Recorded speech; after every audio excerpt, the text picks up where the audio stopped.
Meet the press లో JAC chairman professor Kodandaram మాట్లాడుతున్నారు. Live లో చూద్దాం.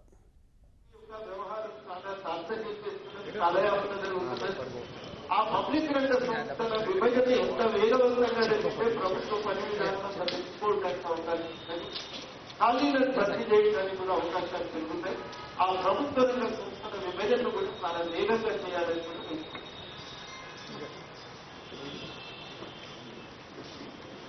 విద్యుత్ సంస్థలో సంవత్సరం క్రితం 250 మంది ఉద్యోగులను బదిలీ చేశారు.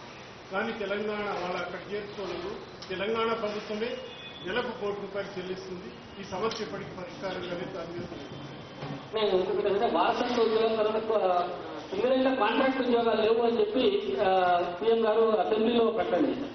కానీ అక్కడ ఉన్న కాంట్రాక్ట్ ఉద్యోగులు మేము కాంట్రాక్ట్ ఉద్యోగంలో ఉన్నాము అని చెప్పి అక్కడ వాళ్ళు చెప్తా ఉన్నాం, మనం రెగ్యులైజ్ చేయాలని. బట్ వారసత్వ ఉద్యోగాలలో కూడా అనేక ఇబ్బందులు ఉన్నాయి. దాని మీద కూడా వస్తాయి.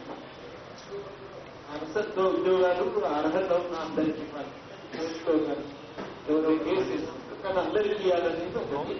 రెండోది ఏంటంటే సింగరేణిలో ఈ పైబట్టి తొలగించే పని, ఓవర్ బర్డెన్ అని పైబట్టి తొలగించే పని ప్రైవేట్ కాంట్రాక్టర్ వాళ్ళ దగ్గర పనిచేసే వాళ్ళని సింగరేణి కాంట్రాక్ట్ ఉద్యోగులనే గుర్తిస్తున్నారు. అది ప్రభుత్వం కూడా దాన్ని అంగీకరించి వాళ్ళ జీతభత్యాలు కూడా మిగతా కార్మికుల వల్లే, ఎందుకంటే సుప్రీంకోర్టు సమాన పనికి సమాన వేతనం అన్నది కాబట్టి ఒక వాళ్ళకే కాదు మొత్తంగా కాంట్రాక్ట్ ఉద్యోగులకు కూడా రెగ్యులర్ ఉద్యోగులతో సమానం పనిచేస్తున్నప్పుడు సమానమైన వేతనం ఇవ్వడం చాలా అవసరం. ఆ విషయంలో వేతన సవరణ కూడా తక్షణం జరగాల్సిన అవసరం ఉంది. కాంట్రాక్ట్ అవుట్ సోర్సింగ్ ఉద్యోగులు ఇది రెండు ఇది ప్రభుత్వం గమనించారు. విద్యుత్ దాంట్లో ఇంతకుముందు నేను చెప్పినట్టు కొన్ని చిక్కులు ఉన్నాయి. ఇది ఇరు రాష్ట్ర ప్రభుత్వాలు కూర్చోవాలి, కేంద్రం సమక్షంలో అవసరమైతే సత్వరం వీటిని పరిష్కరించాలి. హైకోర్టు విభజన కూడా దాంట్లో ఒక భాగం. ఇది కాలయాపన చేసే శక్తి కొంత జడ్జీల నియామకంలో స్థానికులకు మనం న్యాయం చేకూర్చలేకపోతున్నాం. అక్కడ కూడా స్థానికులకు కొంత అవకాశం పెడుతుంది.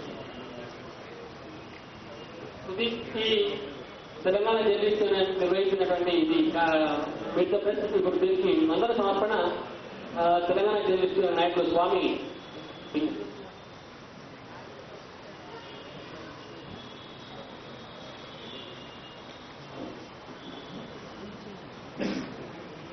తెలంగాణ జర్నలిస్ట్ యూనియన్ ఏర్పాటు చేసిన మీట్ ది ప్రెస్ కార్యక్రమానికి విచ్చేసి